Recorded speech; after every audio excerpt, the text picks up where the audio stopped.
चंदनपुर गांव में सीता नाम की एक लड़की अपने पिता भोला, सौतेली माँ रेखा और सौतेली बहन वर्षा के साथ रहती थी। सीता की सौतेली माँ और सौतेली बहन सीता पर बहुत अत्याचार करती थी, लेकिन उसी अत्याचार के बीच घर में ऐसा रहस्य छुपा था जिसे जानने के बाद किसी की भी रूह कांप जाए। माँ, मुझे बहुत भूख लगी है, क्या आप मुझे थोड़ा सा खाना दे दोगी? मुझ में अब बिल्कुल भी ताकत नहीं बची है कि मैं और काम कर सकूं। अरे चल कामचोर, पहले घर का सारा काम खत्म कर, फिर तुझे खाना दूंगी। दिन बस खाने के बहाने ढूंढती रहती है और फिर कहती है कि खाना नहीं खाया। सौतेली माँ की डांट सुनकर सीता चुप थी और उसकी आंखों में एक अजीब सा डर था, जैसे वो कुछ ऐसा जानती हो जिसे बताने की हिम्मत उसमें नहीं थी।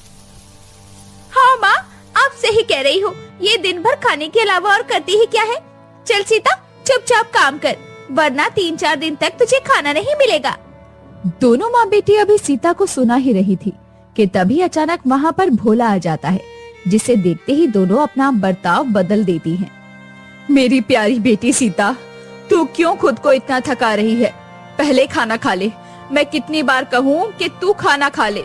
अरे क्या हुआ रेखा, तुम ऐसे क्यों कह रही हो? और सीता, तुम खाना क्यों नहीं खा रही हो? पिताजी, वो मैं कह रही थी कि अरे सीता के बापू, मैं तो कब से कह रही हूँ कि काम छोड़ दे और खाना खा ले, लेकिन आपकी ये लाडली बेटी मेरी सुनती ही कहाँ है। ये तो मुझसे ठीक से बात तक नहीं करती। बेटी सीता, तुम ऐसा क्यों कहती हो? तुम्हारी माँ अपनी जान से बढ़कर तुम्हें चाहती है, पर तुम रोज कोई न कोई नाटक करती हो। आखिर तुम चाहती क्या हो? पिताजी, मैं सीता, ठीक है, अगर तुम्हें नहीं खाना है तो मत खाओ। थक गया हूँ मैं इस रोज रोज के तमाशे से। भोला इतना कहकर अंदर चला जाता है और सीता वहीं खड़ी रोती रह जाती है। ये ले कपड़े और जा नदी किनारे इन्हें धोकर सुखा दे, वरना आज तुझे वाकई में खाना नहीं मिलेगा। चल जा, खड़ी खड़ी ऐसे क्या देख रही है माँ को? इतना कहकर दोनों हंसते हुए वहाँ से चली जाती हैं, जबकि सीता खाली पेट ही कपड़े धोने नदी किनारे चली जाती है। माँ, आपको पता है ना कि ये घर सीता के नाम पर है। पता नहीं क्यों पिताजी ने ये घर उसके नाम किया है। तू चिंता मत कर बेटी, आज जैसे ही तेरे पिताजी घर आएंगे मैं उनसे ये घर अपने नाम करवा लूंगी। शाम के समय। अरे आप आ गए, मुझे आपसे कुछ जरूरी बात करनी थी। हाँ रेखा, कहो क्या बात है? मैं कह रही थी कि आपने ये घर सीता के नाम पर क्यों किया? वो तो नासमझ है, कोई भी उसे बहला फुसला कर घर अपने नाम करवा लेगा। तुम नहीं जानती, सीता बहुत अकेली हो गई है। तुमसे विवाह करने से पहले मुझे डर था कि पता नहीं उसकी सौतेली माँ उसे प्यार देगी या नहीं, कहीं उसे घर से ना निकाल दे वो। इसलिए मैंने ये घर उसके नाम कर दिया। पर अब मैं निश्चिंत हूँ क्योंकि तुमने उसे बहुत अच्छे से संभाल लिया है। आप सही कह रहे हो जी, लेकिन अब तो मैं हूँ ना, तो क्यों ना आप ये घर मेरे नाम कर दे। नहीं, ये घर सीता के सगी माँ का था, इसलिए इस पर पहला हक उसी का है। इतना कहकर भोला वहाँ से चला जाता है। माँ, इस सीता को यहाँ से निकालना ही होगा, तभी हम इस घर के मालिक बन सकते हैं। हाँ बेटी, अब तू देख मैं इस सीता के साथ क्या करती हूँ, और ये घर अब सिर्फ हमारा होगा। अगले दिन। अरे ये तो मेरी माँ की सोने के कंगन है, लेकिन ये यहाँ कहाँ से आए? सीता जैसे ही कंगनों को उठाती है, अचानक कमरे में ठंडी हवाएं चलने लगती है। अरे ये अचानक हवाएं कैसे चलने लगी?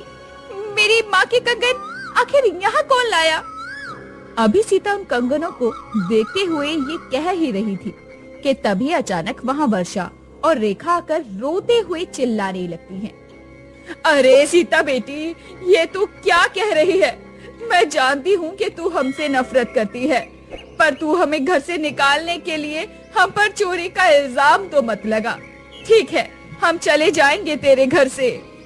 रेखा के चिल्लाने की आवाज से भोला वहाँ आता है और कहता है, ये सब क्या है?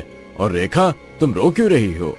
सीता के बापू, वो सीता हमें घर से निकालने के लिए हम पर चोरी का इल्जाम लगा रही है। तुम्हारी माँ और बहन ने तुम्हें अपनी जान से ज्यादा प्यार किया, और तुम ये सब कर रही हो? निकल जाओ इस घर से। आज से ये घर इन दोनों का है। सीता कुछ कहना चाहती थी, लेकिन जैसे उसकी आवाज किसी अनजानी ताकत ने रोक ली, इसलिए सीता अब खामोशी से घर से चली जाती है। अब सीता बिना किसी जुर्म के मुजरिम बनकर दर दर भटकती है। देखो भाई, आजकल की लड़कियों को बेचारी सौतेली माँ इतना प्रेम करती थी, फिर भी इसने उसके साथ ऐसा किया। हाँ भाई, अच्छा हुआ जो भोला ने इसे निकाल दिया। ऐसी लड़की को कोई अपने घर में भला क्यों ही रखेगा। सभी लोग सीता को बुरा भला कह रहे थे, इसलिए सीता रोती हुई घने जंगल की तरफ चली जाती है। जंगल में अजीब सी खामोशी थी, ना कोई पक्षी, ना कोई आवाज। सिर्फ ऐसा लग रहा था जैसे कोई उसे दूर से देख रहा हो। आखिर मैंने किसी का क्या बिगाड़ा था जो मेरे साथ ये सब हुआ। इतना कहते हुए वो बेहोश हो जाती है। अरे, मैं तो बेहोश हो गई थी, फिर मैं यहाँ कैसे आई? सीता के इतना कहते ही अचानक पेड़ों के पीछे से सरसराहट की आवाज आने लगी और फिर एक आवाज गूंजी। मैं तुम्हें यहाँ लेकर आया हूँ, अब से तुम मेरी छाव में रहोगी। ये किसी आवाज है? ये किसकी आवाज है? मेरी तरफ देखो, मैं हूँ। सीता जैसे ही ऊपर देखती है, जामुन के पेड़ की शाखाओं में लाल चमकती आंखें दिखाई देती है और फिर एक भारी आवाज गूंजती है। अरे, ये क्या? तुम बोल कैसे सकते हो? तुम तो एक पेड़ हो। मैं कोई साधारण पेड़ नहीं हूँ, बल्कि एक रहस्यमय जामुन का पेड़ हूँ।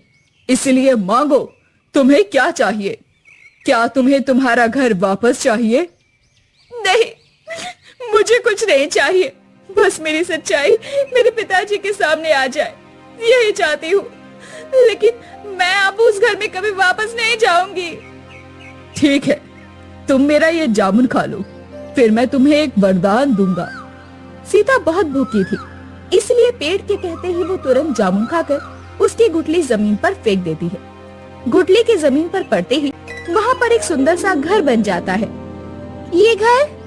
हाँ, ये तुम्हारा घर है और अब से तुम मेरे जामुन बाजार में ले जाकर बेचना और उन्हीं से अपना गुजारा करना। याद रहे, तुम कभी मेरे बारे में किसी को नहीं बताओगी, क्योंकि अगर तुमने मेरे बारे में किसी को बताया तो मैं गायब हो जाऊंगा।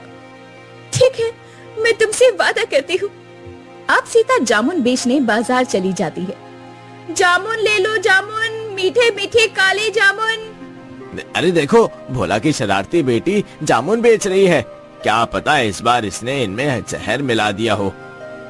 हाँ भाई, सही बात है, कोई मत लेना इससे जामुन। अब गांव का कोई भी व्यक्ति सीता से जामुन नहीं खरीदता।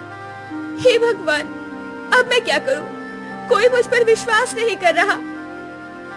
अभी सीता ये सोच ही रही थी कि तभी उसके पास एक राहगीर आया और बोला, बेटा, तुम्हारे जामुन तो बहुत स्वादिष्ट लग रहे हैं, क्या मैं एक चख सकता हूँ? जी जी काका, एक क्या, आप 2 ले लीजिए। अरे वाह, इतने मीठे जामुन तो मैंने भी कभी नहीं खाए। भाइयों, ये जामुन तो बहुत लाजवाब हैं, आप सब भी खरीदो। अब सभी सीता के जामुन खरीद लेते हैं। अब धीरे धीरे सीता के जामुन पूरे इलाके में मशहूर हो जाते हैं। एक दिन, माँ, सुना है सीता जामुन बेचकर बहुत पैसे कमा रही है, लेकिन वो रहती कहाँ होगी? अरे, रहती होगी किसी झोपड़ी में। वैसे अच्छा हुआ कि उस दिन हमने तेरे पिताजी से झूठ बोला और उनके सामने झूठ का नाटक किया। और अगर सालों पहले मैंने उसकी माँ को ना मारा होता तो आज मैं इस घर की मालकिन ना होती। अभी रेखा और वर्षा दोनों आपस में बातें कर रही थी कि तभी वहाँ पर भोला आ जाता है। अरे, तुम दोनों यहाँ हो? मैंने सुना कि सीता जामुन बेच रही है, चलो हम भी चलकर देखते हैं। हाँ हाँ चलो, मेरी प्यारी बेटी ना जाने किस हाल में होगी। तुम ऐसा क्यों कह रही हो? उसने तुम पर चोरी का इल्जाम लगाया था, तुम्हें तो उसे नफरत करनी चाहिए ना। बताओ भला, माँ भी कभी अपने बच्चे से नफरत करती है क्या? खैर, ये सब छोड़ो और मुझे सीता के पास लेकर चलो। अब वो सभी सीता के पास जाती हैं। बेटी सीता, तू यहाँ जामुन बेच रही है? जी पिताजी, अपना पेट पालने के लिए कुछ ना कुछ तो करना ही होगा ना। सीता की ये बातें सुनकर भोला की आंखों में आंसू आ जाते हैं। रेखा, क्या तुम सीता का घर उसे वापस दे सकती हो? अरे नहीं नहीं, ऐसे कैसे, मैं अपना घर इसे नहीं दूंगी। लेकिन क्यों? तुमने तो कहा था कि सीता तुम्हारी बेटी है। अभी भोला ये कह ही रहा था कि तभी अचानक तेज हवाएं चलने लगती है। आसमान काला पड़ जाता है और पेड़ पर रेखा की सारी सच्चाई का दृश्य चलने लगता है, जिसमें सीता की माँ की हत्या भी दिखाई देती है। ये सब झूठ है, ये सीता मुझसे नफरत करती है, कोई काला जादू कर रही होगी ये, मैंने ऐसा कुछ नहीं किया। बस, अब और नाटक करने की जरूरत नहीं है। तुम्हारी बातें मैं पहले ही सुन चुका हूँ, लेकिन इस दृश्य ने मेरी आंखें खोल दी। अब तुम्हें मेरी पत्नी की हत्या की और मेरी बेटी सीता के अत्याचारों की सजा जरूर मिलेगी। भोला अब रेखा को सरपंच से सजा दिलवाता है और उसे हमेशा हमेशा के लिए गांव से निकाल देता है। बेटी, मैंने तुम पर विश्वास न करके तुम्हारे साथ बहुत गलत किया, मुझे माफ कर दो और अपने घर वापस चलो। नहीं पिताजी, मुझे अब उस घर की कोई जरूरत नहीं है, क्योंकि मैंने मेहनत करके यहाँ पर दूसरा घर बना लिया है और मैं अकेले ही अपने घर में खुश हूँ। जहाँ अपनी ही बेटी पर भरोसा नहीं, वहाँ रहकर क्या फायदा पिताजी। सीता ये कहकर अपने जामुन के पेड़ के पास आ जाती है। सीता, आज तुमने मेरे कातिल को सजा दिलवाकर मेरा रहस्य सुलझा दिया। मैं जामुन का पेड़ नहीं, बल्कि उसके रूप में तुम्हारी माँ हूँ। माँ, आप हो? हाँ मेरी बच्ची, लेकिन अब तुम अकेली नहीं हो, मैं तुम्हारे साथ हमेशा रहूंगी। अब सीता हमेशा के लिए वहीं रहने लगती है और उस रहस्यमय जामुन के पेड़ का रहस्य सुलझ जाता है।